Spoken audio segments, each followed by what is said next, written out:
Sebelumnya mohon maaf dan mohon izin untuk menonaktifkan kamera ya, karena kebetulan saya sedang dalam perjalanan. Selamat sore, selamat datang, dan terima kasih untuk Mas Mif selaku perwakilan dari Sinau Jogja sekaligus moderator pada acara hari ini, dan Mas Aji Gustiawan selaku produk manajer Privi.id sekaligus pemateri kita pada acara Ngabuburit ini. Terima kasih juga untuk teman-teman semua yang sudah bergabung pada acara Ngabuburit Ngobrol dan Sinau Teknologi yang diselenggarakan oleh Sinau Jogja dan Sobat Tekno. Sebelumnya, perkenalkan saya Fazlul. Di sini saya mewakili Sobat Tekno dan berlaku sebagai MC pada acara sore hari ini ya. Acara Ngabuburit ini terselenggara atas kerjasama Sinau Jogja dan Sobat Tekno dengan tujuan untuk mengisi waktu menunggu berbuka puasa dengan sesuatu yang bermanfaat. Dalam hal ini kita gunakan untuk berbagi ilmu dan berdiskusi. Nah, sore ini adalah acara Ngabuburit yang kedua, dan insya Allah acara ini akan kita selenggarakan setiap hari Jumat selama bulan Ramadan. Dan acara ini 100% gratis. Kan? Jadi untuk teman-teman semua, minggu depan diharapkan untuk ikut lagi ya. Dan kalau bisa ngajak teman-teman biar makin ramai sih. Baik, untuk sore hari ini tema pembahasan kita adalah product management versus project management yang nanti akan disampaikan oleh Mas Aji Gustiawan. Oke, untuk mempersingkat waktu, langsung saja kita mulai acara pada sore hari ini. Namun sebelum itu, marilah kita berdoa menurut agama dan kepercayaan kita masing-masing. Berdoa dipersilahkan.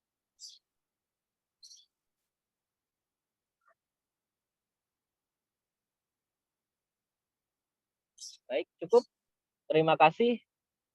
Dan nanti untuk yang ingin berdiskusi, bisa langsung on mic atau ditulis di kolom komentar ya. Tanpa berlama-lama lagi, kepada Mas Aji Gustiawan, waktu dan tempat saya berikan. Terima kasih. Oke, terima kasih Mas Fazlul. Suara saya masuk ya? Masuk, Mas. Yes. Oke, sebelumnya Assalamualaikum warahmatullahi wabarakatuh. Selamat sore semua. Ini saya tes juga untuk open cam-nya. Oke, jadi saya share dulu untuk di slide-nya sebentar. Share screen. Share screen.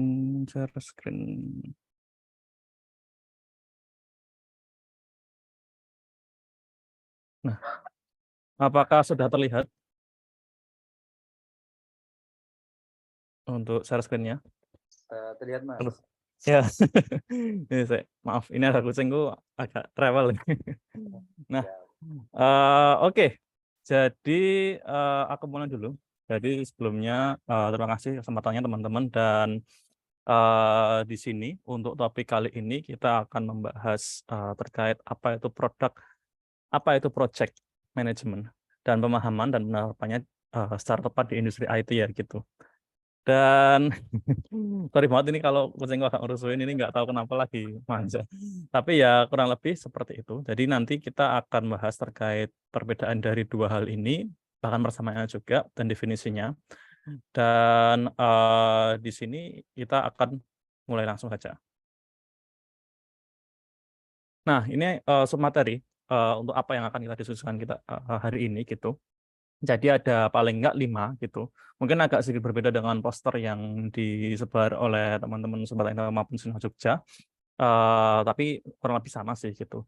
Nah, yang pertama kita akan membahas terkait definisi ataupun definisi produk atau product management itu sendiri gitu.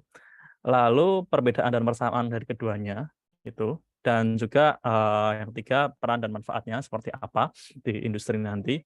Mungkin nanti kita akan sedikit meluas juga, nggak cuma di satu industri IT aja, tapi mungkin bisa ke beberapa hal yang lain juga. Terus juga nanti ada contoh senarionya juga seperti apa, dan studi kasusnya kayak gimana gitu. Dan terakhir itu, kalau misalkan kita memang mau menseriusi product management atau product management, jangka seperti apa sih gitu. Nah, mungkin tanpa langsung berlama-lama, mungkin kita mulai, dan saya mulai dengan perkenalan dulu. tak kenal maka tak sayang, maka perkenalkan, nama saya Mas Aji Gustiawan, memang pakai Mas gitu ya. Dan buat teman-teman yang pengen berkoneksi, tambah koneksi, bisa add aja di LinkedIn gitu dengan nama yang sama, Mas Aji Gustiawan gitu.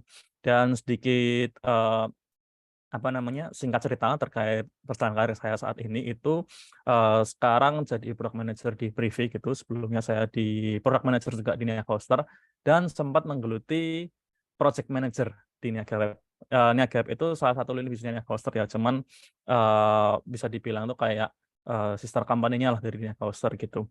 Nah, di situ jadi saya bisa membawakan materi ini karena memang kebetulan sebelumnya pernah jadi project manager dan juga pernah jadi product manager, dan sekarang fokusnya di product manager sih. Dan di Permainan sebelumnya juga sebagai CS di tempat yang sama di Niaga Hoster waktu itu. Nah, itu sedikit dari saya, bagi teman-teman yang mau berkoneksi untuk nambah relasi ya gitu, atau misalkan cari info lowongan gitu, bisa add saya aja nggak apa gitu, kalau memang dari Privy ada bukaan gitu. Oke. Nah, untuk mempermudah penjelasan, jadi saya kasih semacam gambaran dulu. Jadi karena product manager dan project manager itu secara realita itu kalau disebut itu sama-sama PM gitu di industri manapun itu biasanya PM gitu. Cuman kadang-kadang bikin orang beda project sama produk gitu. Dan karena keseringan orang bahasnya itu sebagai PM gitu, orang anggapnya, oh PM itu project manager, padahal dia product manager, dan juga sebaliknya gitu. Nah, di sini untuk materi ini kita akan bagi aja gitu, biar memudahkan antara si product manager sama project manager. Si product manager itu aku gambarkan sebagai PM biru, sedangkan project manager itu sebagai PM merah. Gitu. Jadi dari sini mungkin teman-teman mungkin akan lebih bisa membedakan lah gitu. Kalau nanti aku nyebutin PM biru itu maksudnya product manager, kalau project manager itu PM merah gitu. Nah, ada disclaimer ya, untuk penerapan ini hanya untuk kebutuhan presentasi aja. Jadi di luar sana itu nggak ada yang nyebutin PM biru, PM merah ya, kecuali kalau nanti memang ada term ataupun bahkan undang-undang yang menerapkan itu mungkin bakal terjadi. Cuman ini cuma di materi ini aja. Jadi biar gampang jelasinnya. Nah, lalu apa sih product management sama product management gitu? Nah, tadi aku sebutkan ini ya, apa namanya, product manager dan manajemen ya gitu, manager dan manajemen. Nah, manager itu orangnya, manajemen itu framework-nya gitu. Jadi buat teman-teman biar nggak pusing gitu, tadi misalkan ada bilang product manager itu berarti orang yang menjalankan product management itu. Sedangkan kalau project manager berarti orang-orang orang yang menjalankan project management. Definisinya itu aku bagi dari mungkin dari product manager dulu ya, alias CPM biru gitu. Nah, aku bagi ini product management itu dari roles-nya, dan nanti juga product management juga dari roles-nya gitu. Nah, roles-nya untuk si product manager atau PM biru ini, itu dia akan fokus dalam pengembangan suatu produk secara berkelanjutan. Jadi produknya itu setelah di-develop dia akan selalu masuk iterasi dan improvement gitu. Dan posisi ini biasanya dibutuhkan di perusahaan yang mempunyai produk atau layanan yang menghasilkan revenue terbesar. Jadi perusahaan itu tuh nyawa terbesarnya itu dari produk atau layanan tersebut, aplikasinya lah, misalkan layanannya atau apalah gitu. Dari itunya, dari esensi entitas itu gitu, dari entitas bisnisnya itu gitu. Jadi dia mungkin nggak akan bikin produk baru gitu, cuman merawat produk yang ada, tapi secara berkelanjutan akan selalu dikembangkan gitu. Dan mengelola dan meningkatkan kualitas adalah wajib PM biru itu gitu, atau project manager ya gitu. Lalu untuk project manager sendiri itu dia akan lebih fokus bagaimana menyelesaikan suatu proyek dalam waktu tertentu. Jadi misalkan ditaruhlah dapat klien dengan apa namanya, dengan spesifikasi aplikasi seperti ini, dan dalam kurun waktu setahun dia harus selesai. Nah, dia dalam waktu setahun itu mau nggak mau dengan cara apapun itu dia harus selesai gitu. Karena biasanya di posisi itu orientasinya itu diisi sama orang-orang yang memang itu sebagai solver ya gitu. Nanti akan aku jelaskan. Jika PM biru itu lebih ke banyak critical thinker, jadi kayak orang-orang berpikir kritis. Sedangkan kalau project manager itu kebanyakan orang-orang yang sebagai solver gitu, nyelesain akhir gitu. Nah, dan kolaborasi dengan klien atau partner atau merchant ya, sebenarnya macam-macam, ada yang bilang itu klien, ada yang itu partner gitu, ada yang bilang itu merchant, itu akan menjadi kegiatan sehari-hari dari yang dilakukan oleh PM merah gitu.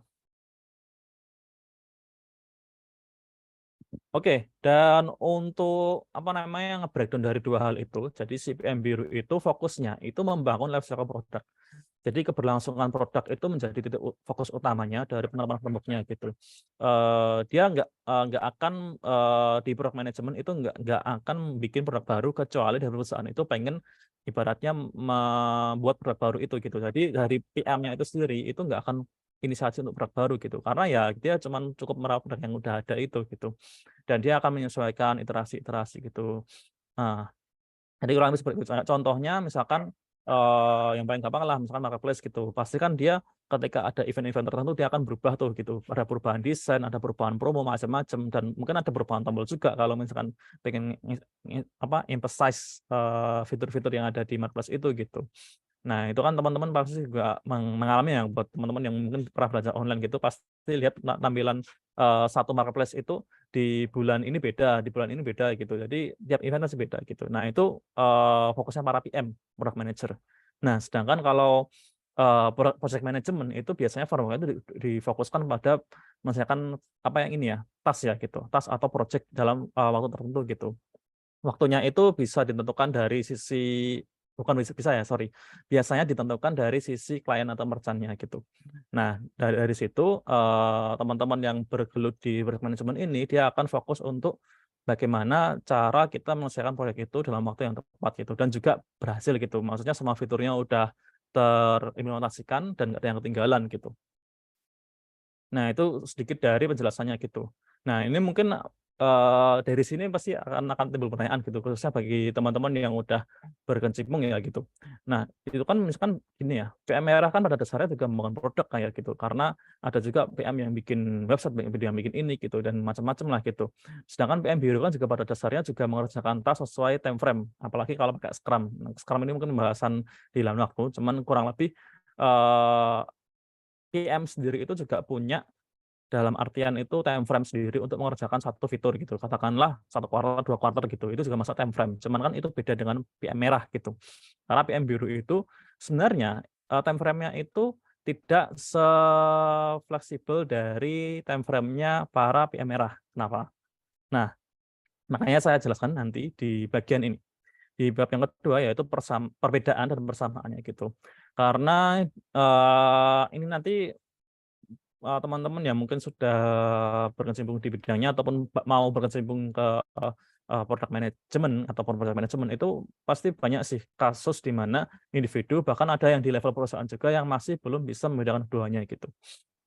Nah, ini berdasarkan pengalaman dan juga, data-data yang saya dapatkan lah gitu. Nah, jadi sebenarnya, membedakan project management sama product management itu sebenarnya, kita lihat dari fundamental mindset-nya itu sebenarnya cukup gampang gitu. Kalau kita tahu ya fundamental mindset-nya gitu, kalau nggak tahu ya mungkin agak sedikit ambigu gitu biasanya. Nah, kalau fundamental mindset seperti ini. Jadi ini semacam, triangle yang di mana itu, dia akan menjelaskan terkait cakupan skop dari bisnisnya gitu, terus juga biaya yang dibutuhkan untuk mendevelop satu, apa namanya, produk atau layanan itu dan juga ada waktunya. Nah, biasanya PM biru atau product management yang biru ini, itu dia akan lebih value driven. Kenapa? Karena di bagian biaya sama waktu itu dia cenderung fix ya. Di situ karena udah ditentukan, misalkan budgetnya untuk, marketing segini dan juga waktunya itu misalkan 2 kuartal atau 3 kuartal atau 1 kuartal lah gitu. Nah, itu waktunya biasanya udah ditentukan dari awal. Tapi scope-nya itu fleksibel. Karena apa? Dia bergerak, dia melakukan development itu berdasarkan dari nilai-nilai yang ingin dibangun gitu, value driven gitu. Nah, karena fleksibel ini cakupannya biasanya bisa lebih luas, bisa lebih spesifik tergantung dari konteks ataupun, validasi yang pengen kita tuju, gitu. Jadi perbedaannya seperti ini, cakupannya itu, bisa lebih luas, tapi untuk biaya sama waktunya udah strict gitu. Nah, karena, itu di value driven itu, dia akan selalu mencari value-value baru gitu. Sifat dari value driven dia akan mencari value baru, oh nilai-nilai baru nih gitu. Oh ternyata, kita bisa menaikkan nilai dari produk A itu seperti ini gitu, untuk produk B seperti ini gitu. Atau misalkan produk A itu ada nilai, nilai 1, nilai 2, nilai 3 gitu. Nah, misalkan, seperti itu cakupannya, makanya lebih fleksibel. Nah, sedangkan untuk project management itu biasanya cakupannya lebih fix ya, strict gitu, karena contoh kasusnya katakanlah misal, yang diterapkan gitu, ada klien yang minta, "Saya cuma pengen ada fitur," katakanlah kalau misalkan di privy ya, "Saya pengen integrasi fitur, DMS nih," gitu, untuk, layanan di perusahaan saya gitu. Nah, cakupannya cuma itu aja. Nah, karena cakupannya udah fix itu, makanya ini lebih ke plan driven, gimana cara kita bisa memenuhi kebutuhan dari, klien kita gitu. Nah, makanya di sini ada biaya sama waktu yang mungkin cenderung lebih fleksibel. Kenapa? Karena tentu saja ketika, apa namanya, ketika nanti ada delay, itu waktunya kan juga pasti akan lebih, motong panjang lah gitu, atau misalkan ternyata dari cakupan ini, dari si klien itu ada sedikit, penambahan gitu, ya udah dia akan secara biaya akan lebih fleksibel gitu, menyesuaikan gitu. Mau klien itu biaya, dengan pekerjaan dengan timeline yang sama gitu, misalkan katakanlah timeline-nya itu 1 tahun gitu, tapi biayanya sama gitu. Ya udah berarti, apa namanya, kalau cakupannya ditambah lagi berarti ngerjainnya nggak setahun, tapi mungkin 1,5 tahun gitu. Nah, itu kan secara biaya sama waktu itu kan berbeda gitu. Biaya mungkin, nanti juga akan sama gitu, karena waktunya akan berbeda. Atau misalkan, si klien itu pengennya, biayanya itu tetap, apa namanya, nggak masalah gitu, dia biayanya mau lebih mahal nggak apa-apa gitu, yang penting waktunya itu tetap 1 tahun, ya udah berarti pasti ada charge biaya lagi. Jadi kurang lebih seperti itu. Nah, ini nanti akan lebih jelas kalau nanti udah ada contohnya. Nah, jadi segitiga ini, paling nggak dari fundamental mindset-nya. Terus selanjutnya, untuk tantangan nih, yang membedakan antara PM biru sama PM merah itu lebih ke tantangan. Jadi tantangan yang pertama untuk yang PM biru itu biasanya karena tadi aku bilang ya, cakupannya itu fleksibel. Nah, cakupan yang fleksibel itu biasanya membuat cakupan yang dituju itu bisa terlalu luas atau terlalu kecil gitu. Contohnya, misal, case scenario, dulu saya pernah ngerjain di Negos itu katakanlah misalkan fokusnya untuk mengajar UMKM gitu. Nah, UMKM itu terlalu luas gitu. UMKM yang kayak gimana, UMKM yang punya penghasilan berapa, UMKM yang demografinya di mana. Nah, itu yang bisa ditanyakan buat PM biru gitu. Nah, itu yang kadang-kadang menjadi, ini ya, apa namanya, tantangan buat kita gitu. Terus juga ketika kita udah nentuin nih gitu, nentuin, ya udah UMKM di area Jogja aja gitu, area Jogja, terus kita fokusnya, bisa dibilang untuk penghasilan segini sama segini gitu, dan ternyata cakupan itu terlalu kecil untuk perhitungan, revenue cost kita gitu. Jadi, effort sama revenue yang kita dapatkan itu nggak sebanding tuh gitu, malah lebih lebih lebih besar pengeluaran gitu. Nah, itu tantangan dari PM biru biasanya kayak gitu. Nah, terus di PM biru juga, biasanya kita membutuhkan berbagai macam riset gitu, melakukan validasi. Ada, FGD lah, ada user interview lah, ada apa namanya, usability testing lah, macam-macam lah yang apa namanya, yang di mana kita itu membutuhkan banyak riset untuk memvalidasi satu satu hal gitu. Nah, itu yang jadi tantangan di PM biru. Karena biasanya kalau di PM merah itu kita nggak butuh riset gitu, kita nggak butuh riset karena kebutuhan requirement itu udah ada dari sisi si, kliennya atau merchant-nya gitu. Nah, terus di PM biru itu juga harus selalu berinovasi untuk mempertahankan eksistensi ya, gitu ini saya sorry ini typo. Jadi, di PM biru itu mau nggak mau kita harus berinovasi biar produk kita tuh nggak kalah saing sama produk yang lain, gitu. Itu tantangan di ranah PM biru. Nah, ini yang membedakan antara PM biru sama PM merah ya. Terus di PM merah. Nah, di PM merah itu, seperti tadi aku bilang, cakupannya udah ada nih gitu, cakupannya udah ada misalkan katakanlah skopnya ini simpelnya aja, kita adalah software host ya, software host yang bikin website, berbasis WordPress untuk klien gitu. Nah, klien pengen, website, dengan 10 halaman dan selesai sebelum katakanlah sebelum, hari raya kemerdekaan gitu, Agustus lah katakanlah seperti itu. Nah, otomatis ketika ada perubahan rencana di tengah proses, katakanlah tiba-tiba kliennya, "Mas, kalau saya mintanya 17 halaman gimana?" Gitu. Nah, otomatis, timeline yang udah dibikin, sama project manager atau PM merah itu akan berubah gitu dan akan berasa dampaknya. Berasanya, gimana? Waktunya mungkin agak lebih lama, atau misalkan si klien itu ngotot tetap di Agustus, kita harus mau nggak mau negosiasi harga gitu. Daripada kita kehilangan klien itu kan gitu. Nah, makanya di PM merah tantangannya seperti itu, karena kita harus memenuhi kebutuhan dari sisi klien gitu. Kalau di PM biru tadi itu kan, kita yang membuat produk itu akan sesuai dengan pelanggan ya gitu. Sedangkan kalau di PM merah itu kita, harus menyesuaikan pekerjaan kita agar bisa mencapai tujuannya si PM merah, apa sorry, si klien gitu. Nah, Terus juga tantangan di PM merah itu adalah pekerjaannya itu sangat bergantung dari performa bisnis sistem ya. Kalau bisnis sistemnya itu nggak rajin nyari klien baru, nggak rajin inbound outbound marketing, ya udah nanti kalau selesai proyek itu selesai, kalau proyek itu selesai itu nanti si tim PM merahnya itu ya nggak ngapain gitu loh gitu. Jadi itu salah satu, tantangannya juga gitu. Karena ini harus harus kita, push juga gitu, "Eh, ini gimana nih aku udah ada project nih," gitu. Nah, itu kan juga bakal repot kan gitu. Dan itu tadi, masih hubungannya sama yang kedua tadi, tantangannya di PM Merah itu akan secara konstan harus mencari proyek baru untuk berkembang. Karena kalau dia nggak nyari proyek baru, itu dia akan susah gitu. Analoginya gampang sebenarnya. Analoginya kalau si PM biru, itu tuh lebih kayak kita itu bangun peternakan atau perkebunan.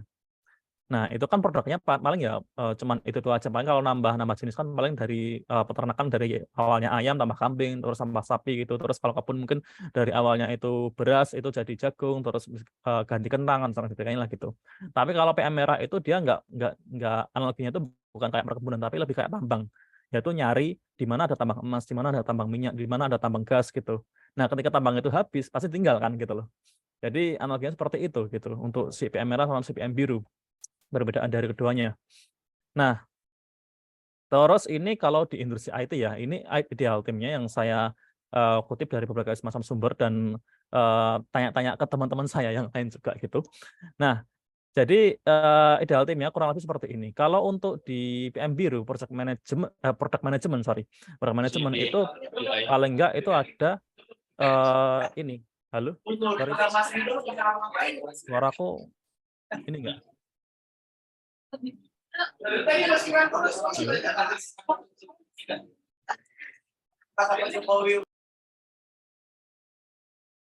Oke, tadi ada yang ini ya, unmute ya, tak kirain ada yang, mau bertanya langsung gitu. Oke, jadi ideal timnya kalau untuk PM biru itu sendiri, itu paling enggak ada seperti ini, ada product manager, terus ada engineer atau developer, QA engineer, UI UX designer, UX researcher, UX writer, sama data analyst. Nah, kenapa banyak UX, ini ya, UX role-nya, itu karena memang karena kita harus melakukan banyak iterasi, harus melakukan banyak inovasi, UX ini tuh akan jadi ibaratnya salah satu, protagonisnya nah di, tim yang menganut product management, gitu. Karena kalau karena UX-nya ini misalkan kurang kreatif atau kurang deep mencari riset atau mencari data gitu, pada akhirnya itu siklus produknya akan nggak begitu berjalan dengan baik gitu. Makanya, secara lurus itu, UX itu akan banyak di, eee, tim dari product management gitu. Sedangkan kalau untuk project management itu ideal timnya cukup seperti aja, project manager, engineer, developer itu pasti, QA engineer, UI UX designer. Nah, ini biasanya UI UX-nya cuma sebatas memenuhi kebutuhan dari kliennya aja gitu. Jadi dia nggak akan melakukan deep research macam-macam gitu, karena ya udah kalau kliennya minta ini, seperti ini, warnanya ini, ya udah, sebenarnya kita nggak perlu riset macam-macam kan gitu. Nah, terus juga idealnya timnya untuk tim yang menganut project management itu, idealnya ya ini karena dulu saya pernah terapkan di tim saya dulu di Negap itu, yaitu ada account manager. Account manager itu gunanya apa? Gunanya itu dia untuk menjembatani komunikasi antara klien sama si project manager. Gitu. Mungkin project manager dia akan ikut initial meeting pertama ya gitu, kalau misalkan kliennya itu besar. Tapi kalau misalkan kliennya yang levelnya kecil itu biasanya cukup account manager-nya aja. Dari account manager dia akan report ke project manager, dia akan nge-define lah spesifikasi seperti apa gitu. Nah, itu ideal timnya seperti itu. Account manager ini jadi, dia menjembatani antara komunikasi dari klien dengan ke, teman-teman yang ada di developer team gitu. Terus juga technical writer, itu pastilah, technical writer itu dibutuhkan untuk di ideal timnya si product management. Dan juga ini mungkin bisa dibilang apa ya, opsional, tergantung dari seberapa scope, bisnisnya ya gitu. Kalau misalkan dia kayak API suite atau misalkan, teknologi yang berbasis cloud itu biasanya memang butuh yang namanya merchant integrator ya gitu.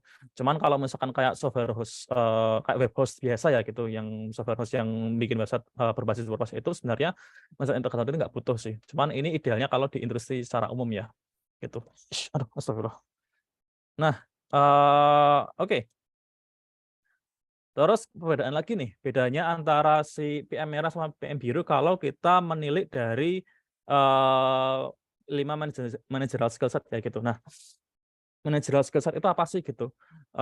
ada 5. Yang pertama kepemimpinan, terus komunikasi, terus strategical thinking atau berpikir strategis, dan yang keempat itu berpikir kritis, dan juga yang terakhir manajemen waktu atau time management.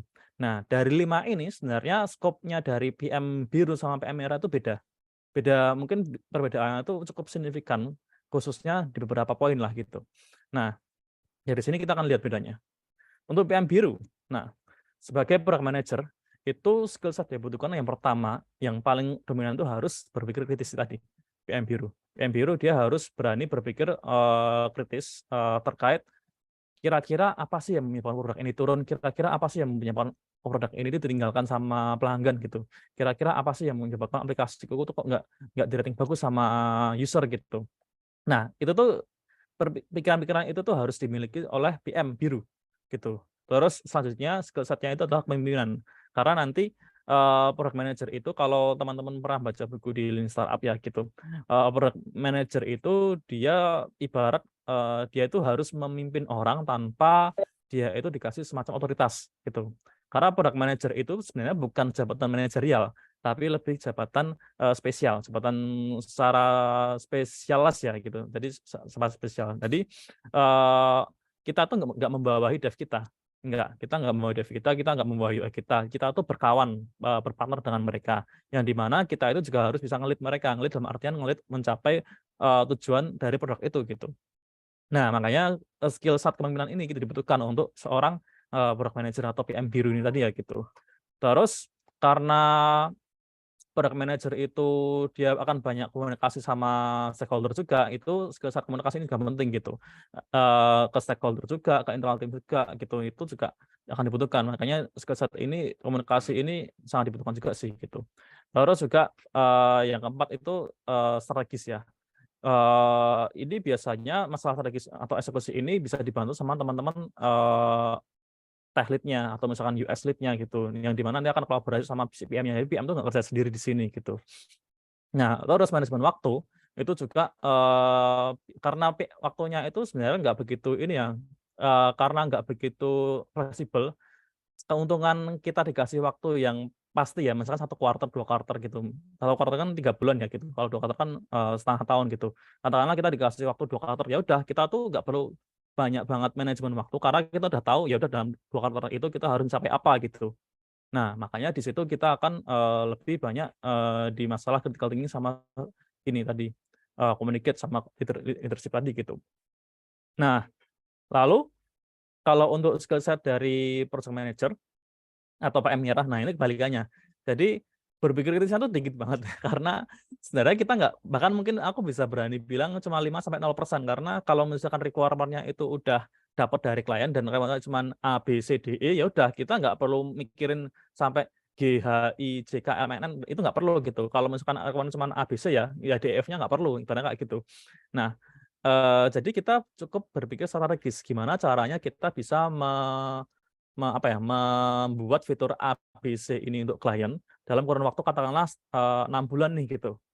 Nah, tapi dari 6 bulan itu kan sebenarnya masih bisa dinego lagi gitu. Kalau misalkan ternyata ada fitur-fitur yang kita itu masih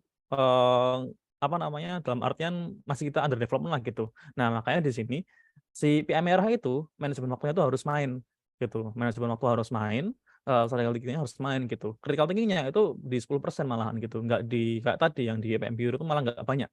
Malah banyak, sorry, malah banyak. Kalau di sini malah nggak banyak gitu. Nah, terus skill set komunikasi dan juga kepemimpinan, yang di mana ini mungkin nggak begitu dominan nantinya gitu. Komunikasi mungkin akan lebih banyak ke kayak communicate ke stakeholder yang lain, terus juga klien gitu juga dibutuhkan gitu. Kalau kepemimpinan itu sebenarnya dari teman-teman kalau udah tahu spesifikasinya A, B, C, mereka akan fokus di situ aja.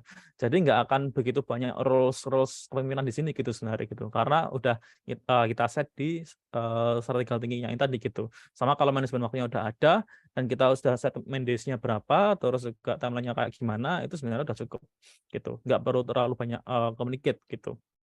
Nah, itu perbedaan kalau kita melihat dari skill set-nya gitu. Nah, terus dari perbedaan tadi itu ada persamaan juga sih mereka gitu, si PM biru sama PM merah. Nah, PM biru itu bisa dibilang itu dia akan PM biru sama PM merah dia akan punya objektif akhir gitu yang dituju. Kalau misalkan PM biru itu objektifnya apa misalkan PM biru itu misalkan dalam satu kuartal itu dia pengen katakanlah mendapatkan revenue sebesar 100 juta gitu dalam 1 bulan gitu.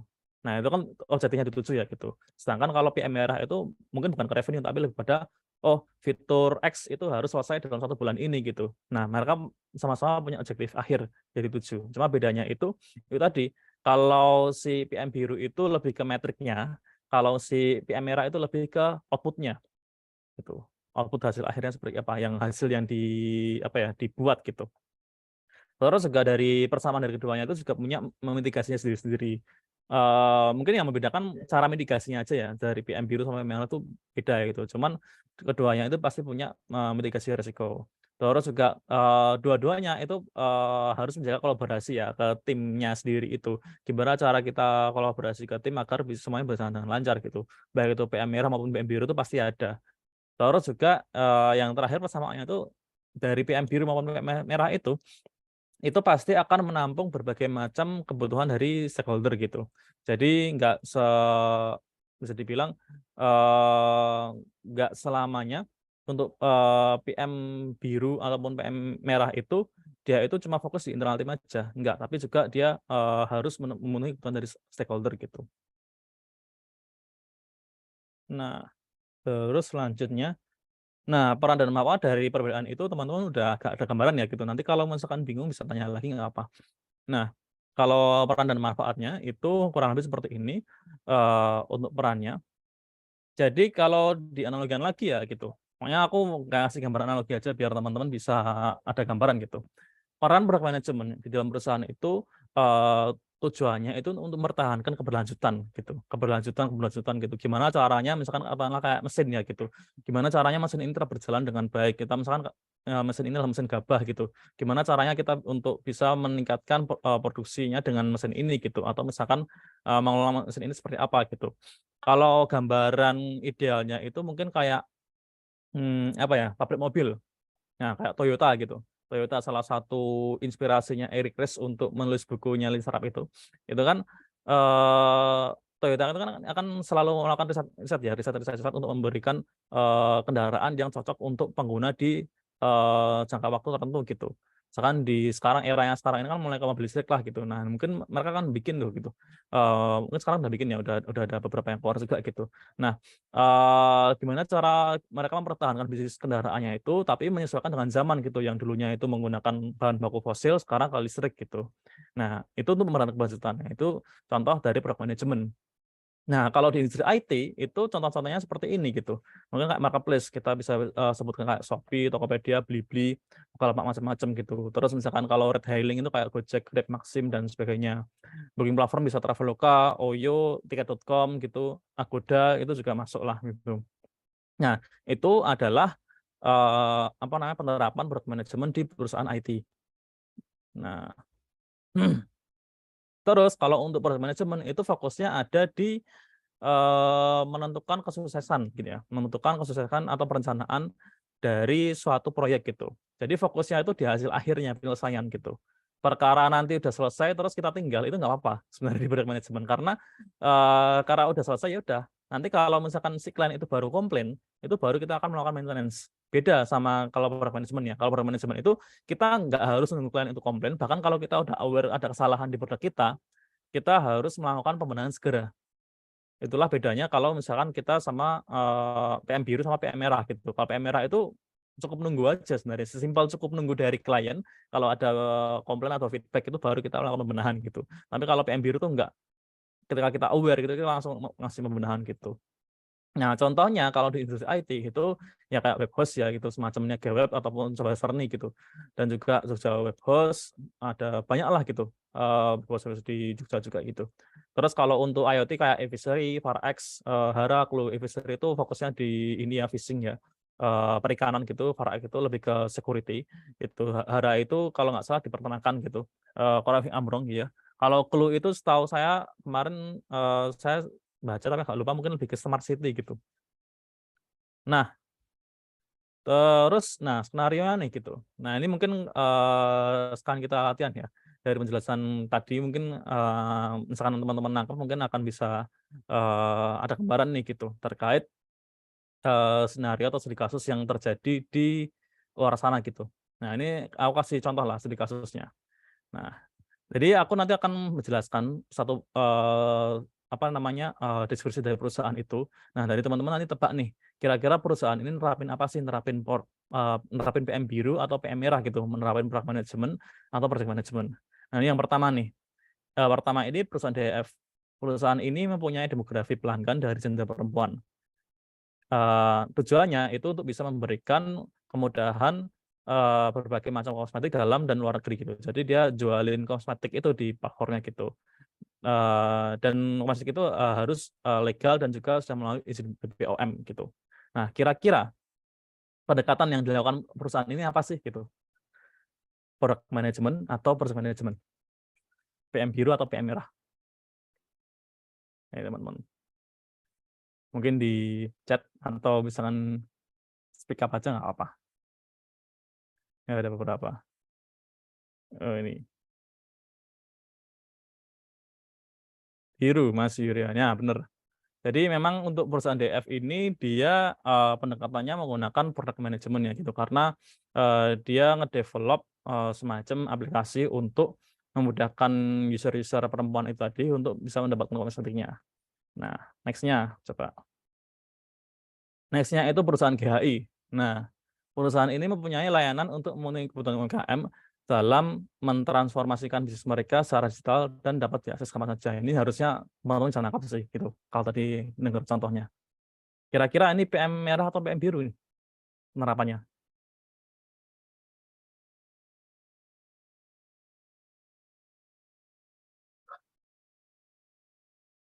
Oke, PM merah, bener. Nah, Mas Bambang ya.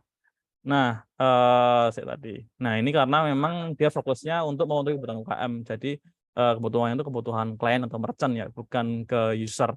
User sama merchant itu beda sebenarnya. Nah, next di perusahaan CKL. Nah, ini agak susah nih. Perusahaan ini mempunyai basis demografi pelanggan rentang usia 19 sampai 40 tahun. Berfokus kepada kemudahan akses beasiswa luar negeri dan silabus dari lembaga yang tersertifikasi untuk usaha belajar siswa.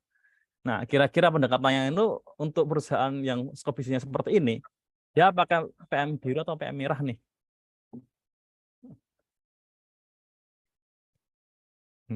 Ini agak tricky sebenarnya.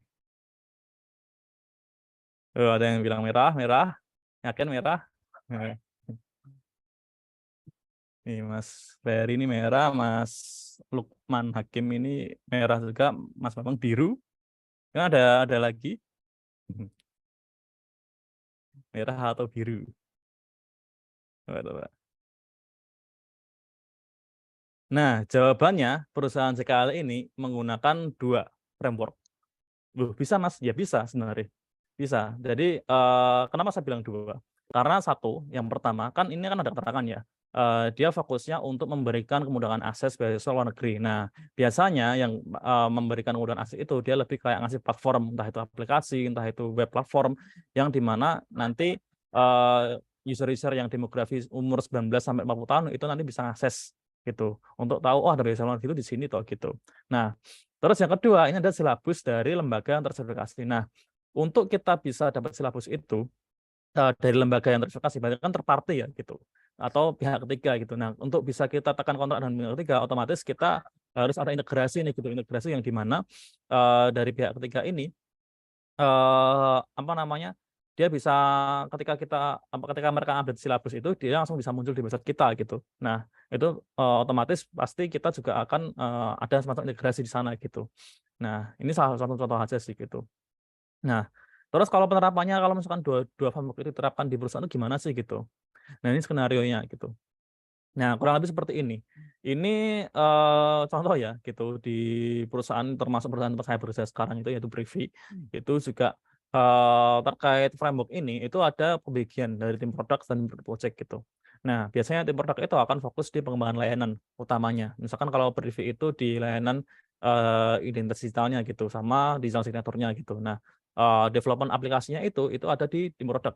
Cari cari isu ataupun cari kira-kira gimana cara kita membuat user itu betah di aplikasi kita, itu tuh di fokusnya tim produk gitu. Nah, sedangkan integrasi ke merchant itu ada di handle sama tim project. Nah, contohnya itu kayak misalkan kebetulan saya kerja di Privy itu di tim yang di mana saya juga terlibat untuk produknya itu melibatkan untuk diinstal di sisi klien gitu. Nah, otomatis kan ada effort di sini, integrasi ke merchant A, merchant B, merchant C, dan merchant D gitu. Katakanlah ini bank A, ini perusahaan B, ini misalkan katakanlah kantor C gitu ya, macam-macam lah gitu.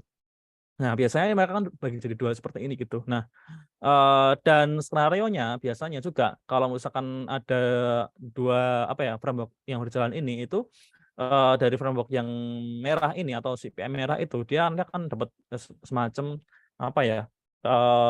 versi default-nya yang bisa digunakan untuk ke merchant gitu. Sedangkan untuk versi pengembangannya itu akan di tim produk gitu. Kalau tim produk udah ngeluarin versi barunya itu baru akan diaplikasikan lagi sama tim project-nya. Jadi kurang lebih seperti itu, gitu. Nah, dari situ mungkin kita lanjut ke misalkan nih, teman-teman ada yang mau beralih dari misalkan dulu kan aku ini ya dari CS terus jadi project manager gitu. Jadi sebenarnya itu lompatannya agak jauh gitu karena dari CS yang belum tahu apa yang namanya time management, apa yang namanya planning, apa yang namanya main days dan sebagainya itu kan suatu hal yang baru banget lah gitu. Nah, tapi kalau misalkan kita memang mau berniat switch karir gitu paling enggak kita harus pahami ini gitu. Product management dan project management, PM biru sama PM merah itu beda. Jenjang karirnya itu beda kalau bisa kita sebutkan ya gitu. Bedanya tadi dari fungsi-fungsinya aja juga udah beda. Si PM biru dia fokus ke pengembangan development-nya secara iterasi ya, maintenance berkali-kali gitu untuk ningkatin kualitas produknya. Sedangkan kalau PM merah itu ya udah kamu udah dapat project A selesai tinggal ganti ke project B. Selesai tinggal ganti project C. Kayak gitu terus gitu siklusnya. Nah, maka dari itu jenjang karir juga beda gitu. Nah, ini saya ambil dari berbagai macam sumber dan ini saya filter lagi ya untuk kita ibaratnya ngasih gambaran jenjang karir secara umum lah gitu. Untuk product management framework itu sendiri atau PM biru itu akan dimulai dari paling nggak di associate PM gitu atau di product analyst gitu. Dulu saya punya rekan ya gitu di Nagoser sebagai APM gitu dan semuanya juga sebagai product mungkin namanya bukan product analysis gitu dan tapi lebih ke product researcher gitu. Nah, terus juga ketika ada di level junior ini dia akan naik gitu di level medior entah itu product manager atau senior product manager gitu. Nah, sebenarnya senior product manager ini dia level seniornya PM ya. Cuman ini aku masukin ini karena segmentasinya ini agak sedikit beda. Nah, atasnya lagi itu ada head of product atau lead PM atau beberapa perusahaan itu nyebutnya grup product manager gitu. Nah, sebenarnya tadi di realitanya di perusahaan nanti gitu tuh banyak banget penerapan yang mungkin nggak sesuai bukan nggak sesuai tapi lebih banyak sedikit berbeda dengan bakunya gitu. Jenjang karir yang baku gitu. Karena memang di beberapa perusahaan itu ada yang unik gitu. Kayak contohnya kalau misalkan di Privy itu ada product owner juga gitu. Product owner itu role-nya malah di atas di product manager gitu. Di beberapa tempat ada juga yang PO-nya itu malah di bawahnya product manager. Ada juga yang dia itu di atasnya product manager sama APM gitu. Itu ada gitu. Jadi macam-macam lah penerapannya. Cuman kurang lebih seharusnya term itu tuh nggak akan jadi masalah kalau kita secara fundamental product management framework-nya udah tahu gitu sebenarnya udah nggak begitu masalah gitu. Nah, naik lagi itu akan ada di level VP of Product dan Chief Product Officer gitu. Dan sebenarnya ada lagi nih, naik lagi nih gitu. Biasanya orang-orang yang mengawali dari karir jadi PM itu dia bisa jadi CEO gitu. Level CEO itu bisa karena dia kan memahami produknya gitu dan dari situ kan dia yang paling paham, yang paling tahu gimana cara bisa membangun produk itu gitu. Dan otomatis posisi CEO itu bisa jadi opportunity. Dan itu sudah terjadi di kalau nggak salah ini ya kalau Amrung ya kalau nggak salah itu yang bukan Satya Nadella bukan CEO-nya Google yang sekarang itu Sundar Pichai kalau nggak salah. Ya, Sundar Pichai ya kalau nggak salah ya CEO-nya Google. Itu kan dulu awalnya dari PM gitu. Tapi aku nggak tahu CEO mana kayaknya Google, sorry. Aku agak mix sih. Google atau Microsoft ya? Itu tuh. Oh, Microsoft itu Satya Nadella. Heeh. Jadi kayaknya Sundar Pichai itu kalau Google. Nah, Nah, dia ini si Sundar Pichai itu dia mengawali karir sebagai PM gitu. Kalau kan teman-teman ini ya kepoin historisnya dia itu dari PM gitu. Dari PM naik lagi, naik lagi, naik lagi sampai ke CEO Google gitu. Jadi dari PM apakah bisa jadi CEO? Bisa gitu. Kalau memang kita punya kapasitasnya ya gitu. Dan ini yang kuning-kuning ini lebih ke jenjang karir secara linear ya gitu. Nah, kalau misalkan specialize gitu atau spesifik itu ada yang namanya product marketing manager itu ada. Dulu di tempat saya juga ada gitu. Product marketing manager itu fokusnya untuk gimana caranya setiap produk yang ada di perusahaan itu tuh bisa di-marketing dengan baik gitu. Dan produk-produk itu harus nantinya bisa menghasilkan revenue sesuai dengan target dari perusahaan gitu. Terus juga dari product manager itu dari APM itu bisa beralih juga jadi UX manager gitu. Kalau kita nggak begitu suka dengan nggak begitu suka dengan hal teknis gitu ya, bukan nggak suka produknya tapi lebih nggak suka hal teknisnya gitu dan lebih suka hal kreatifnya, itu biasanya ada juga tuh yang dari product manager jadi US manager. US manager itu dia lebih fokusnya itu gimana cara membuat produk itu terlihat cantik lah di mata user dan juga nggak cuma cantik tapi juga impactful gitu. Makanya tadi kan di ideal timnya kan banyak tuh posisi UX di tim yang menganut product management ya gitu, yang menganut PM biru gitu. Nah, makanya kalau di PM biru tadi, itu bisa tuh, jenjang karirnya berpindah jadi UX manager bisa. Nah, terus untuk PM merah nih. Nah, kalau untuk PM merah itu di awal itu biasanya ada yang namanya project koordinator gitu atau project analis gitu. Kalau misalkan teman-teman punya kerabat yang kerja di kayak vendor-vendor apa ya bisa dibilang itu vendor-vendor bangunan atau vendor-vendor kayak yang ngerjain jalan itu biasanya itu ada yang namanya project assistant. Biasanya dia tuh kerjaannya tuh nemenin si mandornya itu untuk kayak nyatet macam-macam gitu. Nah, itu bisa bisa disebutkan diibaratkan sebagai project management gitu. Karena itu adalah posisi entry level-nya di PM merah gitu. PM merah itu project coordinator, project analyst atau project assistant gitu. Terus naik lagi ini jadi PM merah itu sendiri, product manager dan senior product manager. Naik lagi itu ada di level program manager. Jadi dia fokusnya itu lebih kepada membuat suatu program, bukan program desain tapi lebih tepatnya kayak program di mana kita ngasih format timeline untuk satu pekerjaan proyek itu seperti ini, seperti ini, seperti ini gitu. Jadi dia yang ngurus semacam bisa dibilang tuh standarisasi dari setiap proyek yang ada. Jadi kan kayak project digital itu kan nggak semuanya itu kan harus menggunakan framework yang sama gitu. Sorry, framework teknologi ya gitu, framework teknologi yang sama gitu. Mungkin ada yang berbeda juga. Dan juga ada juga yang perusahaan yang menerapkan tuh kalau misalkan kita pengen ngerjain proyek itu harus mengikuti rule-nya ini gitu. Rule security-nya ini gitu. Itu nggak bisa di-bypass, nggak boleh dilewatin gitu. Nanti kalau dilewatin nanti kena tegur Kominfo gitu. Nah, itu juga jadi kerjaannya si program manager ini tadi gitu. Nah, terus juga naik lagi ada VP of Project atau Group Project Manager gitu. Nah, untuk level project management ini itu kalau biasanya itu di paling tinggi itu ada di VP of Project gitu. Ada juga yang jadi Chief Project Officer, tapi tergantung perusahaannya juga kalau memang fokusnya di project juga gitu. Tapi biasanya akan mentoknya di VP of Project gitu. Tapi nggak menutup kemungkinan kalau dia akan naik level lagi gitu. Nah, kenapa? Karena biasanya project itu kan dia fokusnya orientasinya kan ke jangka pendek. Nah, ini analogi lain gitu dari si PM merah sama PM biru. Kalau PM biru itu fokus di jangka panjang, kalau si PM merah itu fokus di jangka pendek gitu. Nah, dan biasanya level-level shift itu butuh orang-orang yang memang itu fokusnya di level jangka panjang gitu. Kalau jangka pendek itu ya cukup assign project manager itu udah cukup gitu, ibaratnya kayak gitulah gitu. Makanya rata-rata yang ada di level CPO itu orang-orang produk, bukan orang project biasanya gitu. Cuman beberapa kasus ada yang mungkin orang project yang dia punya mindset produk, jadi dia jadi CEO product gitu. Nah, ini saya ambil dari beberapa sumber juga. Terus kalau dari level ini switch-nya kemana sih gitu biasanya? Nah, dari dua posisi ini gitu yaitu ITPM atau IT Project Manager yang dia lebih fokus ke tahap bagian teknisnya banget lah gitu. Jadi pokoknya si ITPM ini atau ITPM merah ini dia juga harus bisa ngoding ibaratnya gitu gitu. Jadi dia benar-benar orang yang sangat paham teknisnya lah gitu.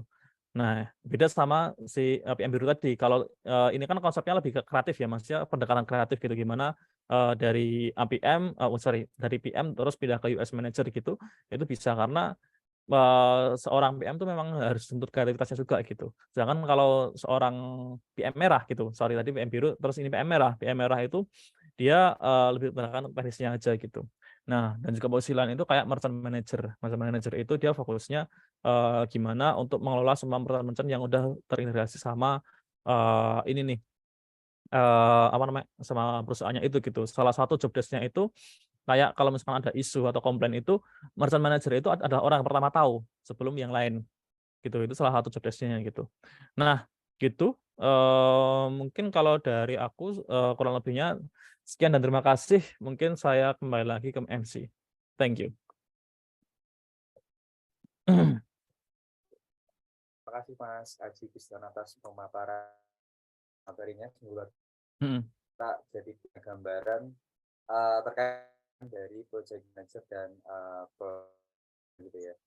mhm. Mungkin rekan-rekan di sini mungkin ada yang kita masih ada sih, kita ada satu sih untuk mungkin masih ada tersisa 30 menit Mas maksimal gitu. Oh ada nih dari Ya, Pak Mas Mas Bambang tuh. Bambang ya. Monggo Mas silakan open mic.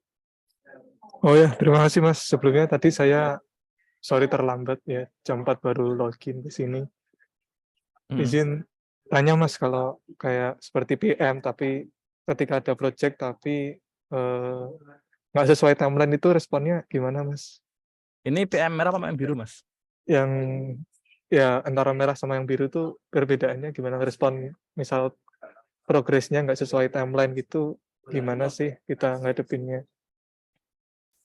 Oke, Iya progresnya Mas. nggak sesuai timeline. Ya ini aku coba deskripsikan dengan kalau PM biru gimana, PM merah gimana ya gitu. Terima kasih Mas. Kalau Ya. ya thank you Mas memang. Nah, kalau PM biru itu, kalau nggak sesuai timeline, eee, aku jarang sih Mas ya kalau misalkan yang PM biru kecuali kalau dari kita eksekusinya memang ada sedikit, keterlambatannya gitu. Nah, mitigasinya biasanya kalau dari PM biru itu antara kita ini, eee, apa namanya, ketika kan punya katakanlah gitu ya, kita katakanlah fokusnya kalau PM biru itu ada bikin fitur A, B, C gitu. Nah, misalkan si fitur A ini udah mau telat nih timeline-nya gitu. Nah, otomatis, biasanya itu, di pengalamanku itu tuh, fitur-fitur yang mungkin timeline-nya itu nggak berdekatan, itu tuh bisa aku, mundurin gitu. Jadi kalau misalkan katakanlah nih, si fitur A nih gitu, fitur A ini dia harus rilis di bulan pertama gitu. Fitur B itu baru bulan kedua, sedangkan fitur C itu baru bulan ketiga gitu. Tapi tiga-tiganya digarap bareng. Nah, ternyata nih, karena tiga-tiganya digarap bareng itu, fitur B sama sorry fitur A, B, sama C itu, ini jadi agak kurang maksimal lah di develop gitu. Nah akhirnya ya udah fitur B dihentikan dulu untuk developnya dan si fitur C juga di-pause bukan dihentikan, sorry di-pause dulu, ditahan gitu. Nah baru ngelanjutin yang fitur B gitu. Sorry, baru ngelanjutin yang fitur A gitu. Nah fitur A itu harus selesai dari 1 bulan itu dikerjain gitu.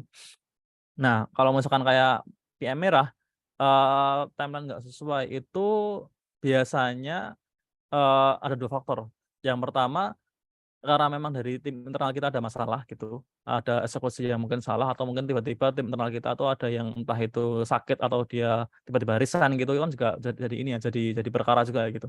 Nah, itu atau yang kedua, faktor yang kedua itu adalah dari, sisi klien nih, sisi klien akan ada perubahan gitu. Nah, ketika ada perubahan itu dari klien itu, biasanya itu ini ya, mereka nggak ngasih ini, nggak ngasih kita kesempatan lebih lah gitu. Misalkan katakanlah aku pengen fitur ini, tapi aku juga pengennya selesai di bulan katakanlah di bulan Desember gitu. Tapi fitur ini, nambah dong gitu. Nah otomatis kan kita harus sesuaiin timeline-nya kan gitu. Nah dari situ biasanya kita akan, ini diskusikan lagi gitu. Kalau misalkan memang kita harus sesuai timeline-nya di Desember, nah otomatis biasanya si PM merah itu akan minta minta dari entah di RA-nya untuk nambah orang, gitu, nambah orang, "Eh, aku butuh orang lagi nih, soalnya kalau misalkan aku ngerjain dengan" katakanlah timku sekarang ada 3 orang nih yang develop gitu, tapi si klien ini nambah fitur A, B, C gitu. Nah, kalau mau sampai di Desember ya otomatis aku butuh 2 orang lagi gitu. Nah, biasanya kayak gitu. Jadi, tricky part-nya itu kalau di PM merah ya, dan PM merah biasanya lebih lebih lebih enak untuk nambah orang. Kenapa? Karena, requirement kan udah jelas tuh dari klien minta ini, dan biasanya perusahaan itu akan, memprioritaskan apa yang dibutuhkan klien gitu. Nah, sedangkan kalau PM biru, itu kan kita fokusnya kan ke user ya gitu, dan user itu kan macam-macam tuh gitu, mintanya macam-macam. Belum tentu user bilang, fitur A ini bagus, tapi, apa namanya, ternyata, di kita tuh nggak berdampak revenue gitu. Belum tentu juga kalau misalkan kita, apa namanya, dikritik lah sama user itu fitur fitur B-mu tuh jelek banget gitu, tapi fitur B ini tuh menghasilkan duit gitu loh, gitu. Nah itu kan juga bisa kan gitu. Jadi banyak faktor gitu. Nah yang di mana biasanya di PM Biru itu salah satu kesulitannya ketika ada perubahan timeline itu, mau mau apa namanya, mau nambah orang pun juga agak, pikir-pikir lagi gitu dari perusahaannya gitu, karena harus jelas juga datanya. Nah makanya, tadi skop kerjaannya kalau misalkan aku kembalikan lagi ke ini ya, ke tadi, skop kerjaannya si PM Biru kan dia harus, punya ini nih, skill set ini gitu, skill set berpikir kritis gitu. Karena ketika dia punya critical thinking itu biasanya data yang dibawa itu lebih valid gitu. Karena kita punya data seperti ini, tinggal gimana nih perusahaannya convince apa enggak, perusahaan ini, apa namanya, kira-kira ngasih kita kesempatan apa enggak gitu. Nah, biasanya dari situ sih, dari data yang kita bawa gitu. Jadi pokoknya, kalau timeline-nya itu nggak sesuai, kalau dari PM Biru ya, itu antara memang kita yang eksekusinya salah atau, apa namanya, dari data fundamentalnya itu yang kita tuju itu sebenarnya dari awal udah ini, agak rancu gitu. Nah jadi itu tantangannya dari PM Biru juga sih gitu. Kira-kira menjawab nggak Mas Bambang? Atau ada yang masih kurang? Oh, paham paham. Tapi Mhm. semua juga tergantung ini ya, SOP di mana bekerjanya gitu ya. Kan semua SOP di perusahaan ini sama perusahaan A sama B mesti beda-beda ya, Mas. Mhm. Ya, Oke. perusahaan udah beda sih SOP-nya. Iya, mhm. Oke, paham Mas, paham. Satu lagi Mas, boleh Mas? Boleh banget. Kalau misal ada project aplikasi terus dipublish ke Play Store, terus dapat review bintang 1 dari user gitu, respon yang pertama ya produk produk yang tim biru ini gimana ya Mas? Responnya gitu Oke kalau oke oke. Nah, eee, biasanya tuh ada tim sendiri ya, untuk yang nanggapin respon itu dan kalau misalkan dari sistem biru ya, misalkan aku mau ngerespon sendiri nih gitu, aku, misalkan perusahaannya kecil banget lah, skalanya kecil, belum ada tim kayak compliance gitu, belum ada tim untuk, apa namanya, buat user review gitu. Nah, atau belum ada CS-nya juga dan harus tim PM biru ini yang handle sendiri. Nah, biasanya langkah pertama yang aku lakukan itu, kita kan minta maaf dulu. Minta maaf. Nah, kita langsung reply, minta maaf, apa namanya, mohon maaf atas namanya, kira-kira, eee, kalau misalkan dia komennya, misalkan dia ngasih review bintang 1 terus komennya itu nggak jelas gitu. Nah, kita bilang aja, jika ingin apa namanya, jika berkenan, bisa kami hubungi atau misalkan katakanlah, boleh nih, apa namanya, detail dari isunya tuh dikirimkan ke email kami di sini gitu, nanti bisa kami bantu. Nah, intinya kayak gitulah gitu, kayak respon-respon inilah, respon-respon, untuk support lah gitu. Nah, ya biasanya seperti itu sih dan, kita juga harus validasi nih kalau dari PM Biru, kita lihat, dia ngasih bintang 1 itu beneran dia bintang 1 karena fitur ini apa enggak gitu. Nah, kita tes dulu, oh ternyata kalau memang bener nih, oh ternyata, pas dia katakanlah kita punya aplikasi ya, terus, di aplikasi itu ada semacam fitur transaksi gitu. Nah, dia ngasih bintang 1 itu karena transaksinya itu selalu gagal ketika di jam-jam tertentu gitu. Nah, kita tes nih, pas kita tes jam-jam tertentu gagal enggak? Oh ya ternyata gagal gitu. Nah, ketika itu bener ya, ketika isunya itu bener sesuai apa yang disampaikan si user yang ngasih bintang 1 itu, nah kita tuh harus, bilang terima kasih juga, "Terima kasih atas feedback-nya," macam-macam. Setelah kami telusuri, kami memang menemukan ada satu isu ini, dan kita harus transparan sama terbuka, transparan terbuka kalau memang ada isu. Nah, biasanya di situ tuh malah dari si user itu, dia akan lebih, "Oh, isu ditanggapi nih," gitu. "Oh, kita lebih merasa dihargai lah," gitu. Dari secara user itu, oh dari pengembangan aplikasinya itu dia tahu tuh fiturnya itu dan mau ngecek gitu. Nah, kalau mau ngecek kita ngasih terima kasih, ya udah. Perkara nanti belum naik lagi bintangnya itu nggak masalah, yang penting, fundamentally adalah kita jangan sampai merasa fitur kita, ini, jangan sampai merasa fitur kita tuh superior, gitu. Kalau bisa malah kita mikirnya itu kita harus mikir, kira-kira kurang apa lagi ya, gitu. Untuk mindset PM Biru tuh kayak gitu. Karena kalau PM Biru udah ngerasa, "Oh, udah bikin fitur A, B, C, harusnya ini bagus." Wah, itu udah apa ya, ibaratnya itu udah pertanda buruk sebenarnya gitu ya gitu karena, justru PM PM Biru itu mindset-nya tuh harus ngerasa jangan cepat puas gitu dengan satu fitur ini gitu. Karena itu biar kita tetap bisa evaluasi kayak gitu Mas. Oh iya, terima kasih Mas informasinya, ilmunya. Thank you sharing Oke, aja Mas. yuk lanjut. Sebenarnya sorry ya guys kalau suara aku agak seraan gitu. Wasa-wasa gitu. Ngomong Was-was lumayan nih. biasa. Iya, sama Mas aku tadi Mas. Bisa aku suara aku. Oh ya, ini Sering siapa lagi banget kalau baru. ada yang mau tanya, silakan. Oke. Tanya aja monggo. Oh ya, ada yang dari chat Nah, Mas nih. Bentar. selamat sore Pak, saya Mas. ingin bertanya. Oke, skill set ya. Nah, ini skill set yang harus dimiliki oleh si PM merah sama PM biru. Nah, kalau PM biru itu skill setnya otomatis yang pertama seperti yang aku jangan di sini scope-nya itu harus punya daya ini ya, daya berpikir secara kritis gitu. Daya berpikir secara kritis itu apa sih gitu. Nah, kita tuh harus mikir apa namanya, bahkan satu hal di dunia, maksudnya satu hal yang ada di satu produkmu itu tuh harus kamu lihat baik-baik gitu. Apakah memang itu menghasilkan duit apa enggak? Apakah itu memang menghasilkan user apa enggak? Apakah itu juga bisa membuat user itu lari atau enggak gitu. Kita harus berpikir kayak gitu. Dan dari situ cara kita bisa berpikir kritis lebih baik itu adalah dengan dukungan data. Nah, skill set-nya itu adalah dari PM biru itu harus bisa baca data juga. Baca data entah itu pakai kalau misalkan kita mau ningkatin ini ya, jumlah kunjungan ya kita harus belajar Ahrefs juga gitu. Atau misalkan kita mau ningkatin apa namanya, experience user ketika masuk ke halaman kita, itu kita juga harus lihat di Google Page-nya kayak gimana gitu. Nah, pokoknya data-data kayak gitu juga harus ada. Terus di PM biru itu selain apa ya, selain kita harus bisa baca data, itu kita juga harus bisa ibaratnya apa ya, menganalisa data gitu. Contohnya itu kayak kita, kalau teman-teman pernah ini, main namanya Google Analytics ya gitu. Itu kan ada tuh kayak funnel-funnel yang ibaratnya kayak mengerucut lah gitu. Nah, funnel itu gunanya, untuk kita mengetahui, seberapa jauh sih user itu sampai ke transaksi gitu. Dari dia masuk ke halaman, beranda, terus dia masuk ke dashboard, produk, terus dia akhirnya beli, itu tuh berapa banyak gitu, itu harus dilihat. Nah, jadi apa ya, skill set paling penting dari si PM biru itu harus sering-sering berpikir sih. Dalam artian selain berpikir ya itu juga harus ada eksekusinya juga ya, cuman dalam artian, dia harus melihat, berbagai macam, sisi lah gitu. Jangan terpaku dari satu sisi aja, gitu. Jangan terpaku dari sisi kita aja, kita harus lihat dari sisi user, bahkan dari teman kita, rekan kita, kira-kira kamu yakin nggak sih kalau aplikasi ini tuh oke nggak sih kalau di ini, apa namanya, dikasih ke orang gitu.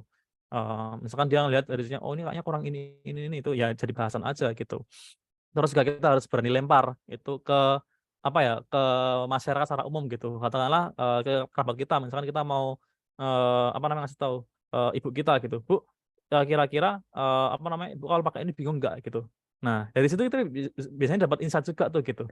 Nah, itu skill set yang harus dimiliki oleh PM gitu, PM biru ya, bisa aku bilang gitu, PM biru. Terus juga PM biru kan, dia banyak banget tuh kolaborasinya sama stakeholder. Nah, kita kolaborasi dan juga kita apa ya, nge-lead atau ngarahin tim kita untuk mencapai satu metrik. Misalkan adalah metrik kita itu adalah mencapai, aktivasi user sekian gitu.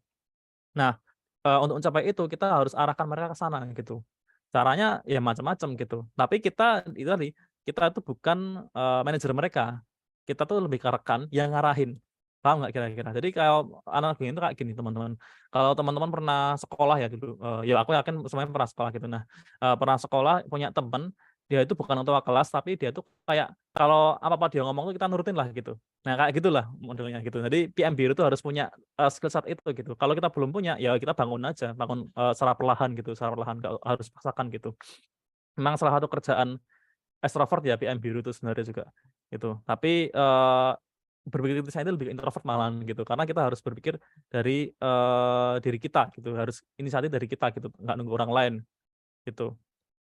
Nah, terus kalau PM merah, itu skill set-nya tadi, lebih ke eksekusi. pokoknya gimana caranya tujuan itu tercapai gitu. Bahkan di beberapa kasus itu, apa ya, ada beberapa ini PM merah yang, akhirnya karena dia nggak yakin dengan tim membernya sendiri, dia akhirnya nge-hire dari, pihak luar gitu. Nah, itu dulu pernah saya lakukan juga gitu. Jadi, waktu di Negap itu, saya ada kebutuhan dari, klien ya gitu untuk bikin website seperti ini gitu. Ini nih, apa namanya, workload-nya teman-teman dari web production spesialis itu udah banyak tuh gitu. Nah, mau nggak mau kita cari lain gitu, cari, dari, apa namanya, tim lain gitu. Nah, tim lain juga nggak bisa, ternyata ya udah kita akhirnya, ini kerja sama vendor gitu. Nah, itu yang penting kan tujuan tercapai kan, tujuannya tercapai, tapi mau mau kita perkara akhirnya ibaratnya sama vendor juga gitu ya nggak masalah gitu, selagi itu memang disetujui perusahaan gitu. Nah itu, kalau si IPM merah tuh itu, jadi fokusnya lebih ke eksekusi. Dan itu tadi, berpikir kritis itu 10% karena apa? Karena biasanya itu kebutuhan dari pelanggan, kebutuhan dari sisi user user kita secara klien ya gitu, kebutuhan klien itu udah dijabarkan lebih dahulu gitu. Selagi udah ada tulisannya ini kita nggak akan salah. Yakin kita nggak akan salah karena, lah klien minta ini ya kita kasih ini toh gitu loh. Ibarat klien mintanya, A, B, C ya kita kasih A, B, C. Masa kita kasih D, E, F kan nggak mungkin gitu. Nah, beda sama kalau PM biru tadi gitu. PM biru kan kayak masih abu-abu tuh. Sebenarnya kalian tuh mintanya A, B, C atau D, E, F atau X, Y, Z atau apa gitu. Nah, kita harus nyari kan gitu kalau PM biru. Kalau PM merah nggak perlu nyari karena udah ada gitu. Cuma itu tadi, harus pintar-pintar manage waktunya. Karena biasanya kalau berhubungan dengan klien ya, teman-teman ya misalkan yang udah pernah berhubungan dengan klien, entah itu bikinin website atau bikinin desain, itu kan pasti, ngerasa tuh kita harus benar-benar bisa manage waktu kita gitu. Kalau enggak kita dikejar klien, kalau enggak ya itu tadi, klien tuh mintanya aneh-aneh, tapi waktunya juga terlalu nggak masuk akal gitu. Nah itu kita harus pintar-pintarnya di sini, manajemen waktu. Itu sih sedikitnya, Mas Ferry. Oke, ada lagi ya? Ya oke, semoga menjawab. Nah terus ini Mas, lanjut ya Mas? Ini, Ya, ini mungkin pertanyaan terakhir aja Mas ya, yang oke dari Mas Yurio. oke. Mas Yurio ini day to day product manager yang ideal gimana sih? Ngapain aja? Oke, ini product manager ya, PM biru ya, jangan kebalik gitu. Nanti saya mungkin agak sedikit berbeda ya gitu. Nah, kalau PM biru itu day to day-nya, yang pertama itu pasti ini, saya ada teman lagi. Nah, PM biru itu day to day-nya, ini, ya kurang lebih, kayak kita katakanlah ini, kita ambil time frame 1 bulan gitu, terus kita, punya metrik, jangan 1 bulan, kecepatan, mungkin 1 kuarter ya gitu, 1 kuarter. Nah, 1 kuarter terus kita punya metrik untuk, apa namanya, meningkatkan aktivasi user, sebesar 30% gitu, dari kuarter sebelumnya atau 3 bulan sebelumnya. Nah, tentunya misalkan kita punya metrik seperti itu, otomatis biasanya, dari kita itu akan nge-breakdown OKR-nya, gitu, OKR. Kalau dari PM ya, PM biru gitu. Nah, OKR itu bisa datang langsung dari DRI-nya atau manajemen, OKR-nya seperti ini, atau dari kita, kalau dari manajemen itu ada OKR lagi. Jadi ini pembahasan lain ya gitu. OKR atau objective result itu, tujuannya untuk kita ngarahin metrik apa yang mau kita tuju gitu. Nah, misalkan kita udah ada metrik seperti itu, harus ningkatin, user aktivasi sebanyak 30% dari kuartal lalu, itu otomatis ya udah, kita fokus di sana gitu. Day to day yang ngapain aja? Day to day-nya adalah kita, ngadain yang semacam scrum event gitu, scrum event yang macam-macam lah dari, awalnya nih sprint planning gitu. Kita nge-planning kira-kira, kita harus, misalkan sprint planning di bulan pertama atau sorry di 2 minggu pertama gitu. Kita nge-plan, kita harus nge-research apa masalahnya user, kenapa dia itu nggak bisa sampai 30% gitu. Nah, research-nya macam-macam, entah itu apa namanya, FGD, entah itu user interview, macam-macam gitu. Nah, dari situ, kita dapat nih dari sprint pertama gitu. Nah, pas di setiap, apa namanya, di 2 minggu sprint-nya itu kita juga ada yang namanya daily stand up. Nah, daily stand up ini tuh, biasanya di-handle sama tech lead aja sebenarnya, tech lead sama dev-nya. Cuma di beberapa kasus itu untuk, tim yang memang, product manajemennya itu masih baru dan masih perlu banyak penyesuaian, itu PM pun juga masih nge-handle daily stand up gitu. Nah, kita dari stand up tuh, sebenarnya kayak report harian aja sih. Kira-kira, kemarin kerjain apa aja, hari ini apa aja, blokernya apa aja. Cuma itu. Nah, kayak gitu salah satu aktivitas day-to-day-nya.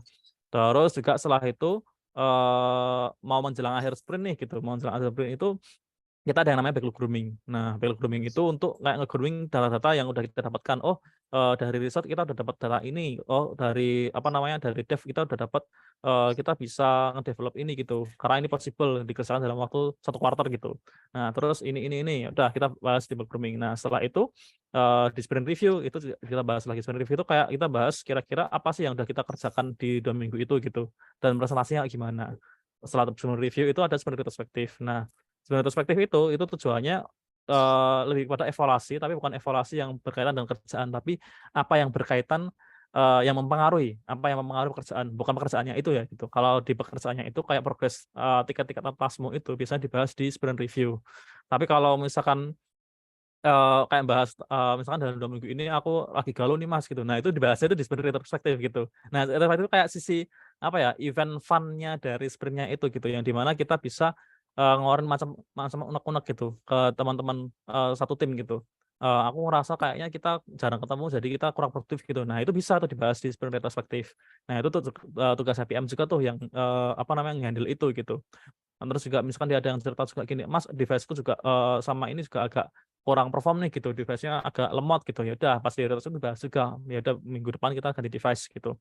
Itu bisa. Jadi kurang lebih seperti itu ya gitu. Kalau PM biru dan di beberapa, perusahaan juga ngadain semacam PM weekly alignment. PM weekly alignment itu kayak, dia itu para PM biru itu tadi itu ngumpul sama entah itu HOP-nya, entah itu, dari lead PM-nya. Tergantung dari, ini ya, hierarki yang ada di perusahaan itu gitu. Nah, dulu aku sama HOP-ku gitu. Dulu aku sama HOP-ku, sama PM-PM yang lain dikumpulkan gitu, ngobrol kita, di apa namanya, di sprint depan ini mau ngapain gitu. Kita ada ini gitu. Terus di bulan depan mau ngapain ini gitu. Biasanya itu reportnya ada yang kayak trippy gitu. Trippy itu kayak problem, progress, sama plan. Problemnya apa, progresnya seperti apa, plannya kayak gimana gitu. Nah, itu juga terus juga ada, selain PM Bikin Alignment juga ada, ini nih product meeting yang tiap bulan itu juga ada. Itu dibilang day to day juga bisa day to day karena tapi tiap bulan sih gitu. Nah, terus juga ada, agenda OKR meeting gitu. OKR meeting itu bisa di akhir ini ya, di akhir kuartal ya gitu. Tapi itu tergantung dari perusahaannya juga sih gitu. Ada yang pakai OKR meeting, ada yang enggak juga gitu. Ada yang memang kita masih masih mencari ini ya, mencari ibaratnya framework yang tepat untuk, perusahaan ini gitu. Karena produknya kan ini ya, tiap produk itu punya pendekatan yang masing-masing yang agak unik gitu. Nah, kurang lebih kayak gitu sih Mas Mas siapa tadi, Mas Bayu ya? Masih hijau tadi. Mas Yuri ya, oh sorry. Thank you Mas Yuri. Iya. Mungkin itu pertanyaan terakhir ya dari para peserta. Mungkin saya ada satu pertanyaan untuk Mas. Jadi mewakili ini kan ada yang dari praktisi, dari mungkin kerja, mewakili mahasiswa lah yang tanya gitu ya. Jadi kalau misalkan mahasiswa itu kan ya yang di kampus kan biasanya diajarkannya technical ya, menjadi seorang developer. Nah, dan biasanya kan kalau magang itu kan kebanyakan developer. Nah, kira-kira ada kriteria nggak misalkan untuk mahasiswa yang pengen menjadi product manager gitu ya, kan sekarang banyak product manager. Ada nggak sih kesempatan kayak magang tapi ya memang background-nya mereka sih kebanyakan technical gitu Mas. Mungkin ada saran gitu atau bagaimana biar kiat-kiat oh saya pengen jadi product manager bagi mahasiswa gitu. Nah, kalau gitu, apa ya, kalau dari saya ya Mas, biasanya tuh, saya inisiatif untuk ini ya, untuk shadowing. Shadowing itu semacam metode untuk kita tuh, bahasa Jawa itu ngintel tuh loh, kayak ngikutin, orang yang udah jadi PM itu gitu.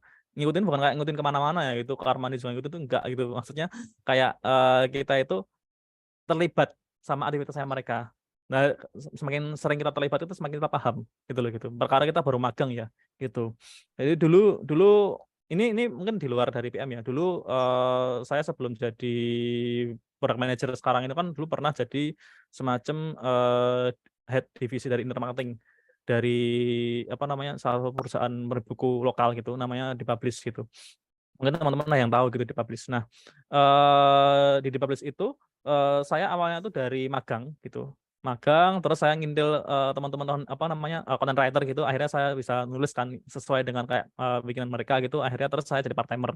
Setelah itu part-timer terus jadi full time. Dari full time itu saya ibaratnya shadowing lagi aktivitasnya head divisi saya, akhirnya saya bisa jadi head division gitu. Nah, dari situ sebenarnya gitu, Mas. Jadi kalau triknya itu harus dari kita sih, dari kita harus mau inisiatif, "Mas, aku boleh nggak?" Ibaratnya ikut aktivitasmu gitu. Misalkan dalam artian kalau dia ada meeting itu dia ikut aja gitu, nggak apa-apa. Dari situ kan jadi tahu tuh gitu. Dan dari situ kan juga dari bisa belajar juga gitu. Bilang aja ini buat laporan magang gitu nggak apa-apa gitu. Oh, oke. Nek nek saranku kayak gitu, saranku. Jadi teman-teman yang misalkan ada nih besok yang magang di Privy misalnya ya, magang di Privy terus aku sebenarnya pengen sih jadi product manager gitu. Ya udah teman-teman inisiatif aja, "Mas aku boleh nggak ikut aktivitasnya Mas?" Gitu. Maksudnya misalkan ada backlog grooming gitu yang biasanya cuma tech lead itu teman-teman dev ikut nggak apa-apa gitu. Terus misalkan ada semacam kalau sprint planning biasanya ikut sih gitu, kalau teman-teman dev gitu, itu pasti ikut. Jadi dari situ banyak banget tuh Mas event-event yang sebenarnya tuh dev tuh bisa ikut gitu. Dan nggak harus jadi PM dulu nggak apa-apa. Yang penting udah tahu format event-nya, udah tahu cara gimana si PM itu bawain itu teman-teman insya Allah nanti bisa tahu sih gitu. Gitu. Ya memang itu sih Mas. Kemarin saya pas di Apiari Academy di Jakarta waktu event-nya bulan November kalau nggak salah. Itu tuh salah satu bocoran ya gitu. Bocoran dari pengisinya waktu itu. Itu ada head of Tokopedia juga, ada dari macam-macam lah gitu. Itu tuh memang dari Indonesia itu memang mau ini ya, rencana mau bikin semacam kurikulum untuk PM. Cuman saya nggak tahu ini ya, implementasinya tuh kapan gitu. Kapan dan seberapa besar nantinya gitu. Karena memang di industri IT ini kan ini ya, posisi PM, baik PM merah maupun PM biru itu kan krusial gitu, krusial. Karena itu krusial itu, tapi itu jarang diajarkan di perkuliahan. Nah, itu yang jadi onboarding itu agak telat tuh gitu.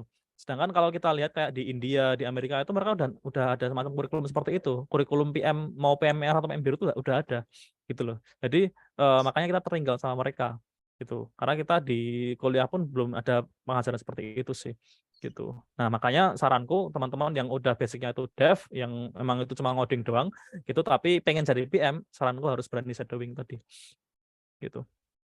Oke. Terima kasih Mas bocoran ya, tips dari Mas Hmm. Aji gitu ya. Jadi intinya Ya, ya mahasiswa harus mau belajar lah ya, istilahnya boleh lah. Masa ya mau belajar nggak boleh ya Mas ya? ya, Ya, ya. betul betul. Ya mungkin ini ada satu iklan dari sponsor ya. Saya mohon izin untuk sharing dulu. Jadi ini sudah memasuki acara akhir kita, tapi saya mohon izin untuk sharing terlebih dahulu gitu ya. Oke, terlihat ya untuk screen dari saya. Jadi acara Ngabubutek ini itu terselenggara dari dua organisasi gitu ya, dari Sobatino gitu ya, dan Sinau Jogja.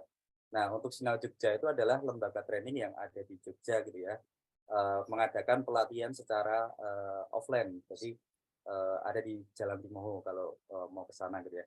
Jadi untuk bulan April ini itu Sinau Jogja mengadakan beragam pelatihan gitu ya.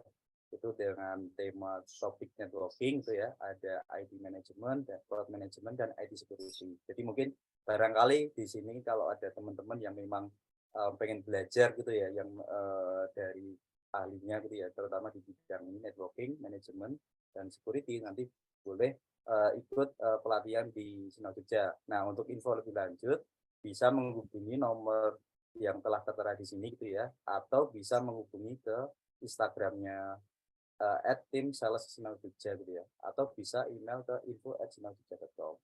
Ya, mungkin itu sekilas info ya dari penyelenggara gitu ya. Mungkin ini sudah masuki sesi akhir.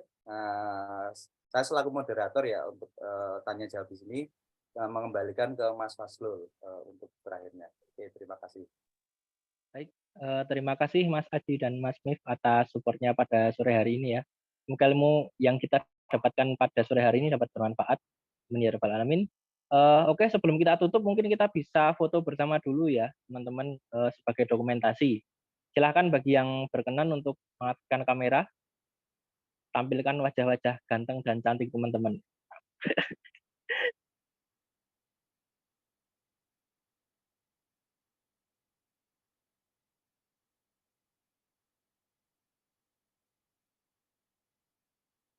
Cowok semua ini. Yang cewek tadi ada Mas, cuman mungkin udah off. Oh ya. Iya. Siap. Oke. Sudah siap ya? Udah siap. Siap. Baik, saya kasih aba-aba. 1, 2, 3. Mungkin sekali lagi. 1, 2, 3. Boleh gaya bebas atau jempolnya? 1, 2, 3. Oke, baik. Terima kasih teman-teman semua atas antusiasmenya ya. Semoga kita bisa bertemu lagi untuk Jumat depan. Selamat melanjutkan aktivitas, selamat berbuka puasa. Saya akhiri. Assalamualaikum warahmatullahi wabarakatuh. Selamat sore. Waalaikumsalam. Waalaikumsalam. Terima kasih rekan-rekan. Waalaikumsalam warahmatullahi Terima kasih wabarakatuh. semuanya. Mas Ulus dan teman-teman semua.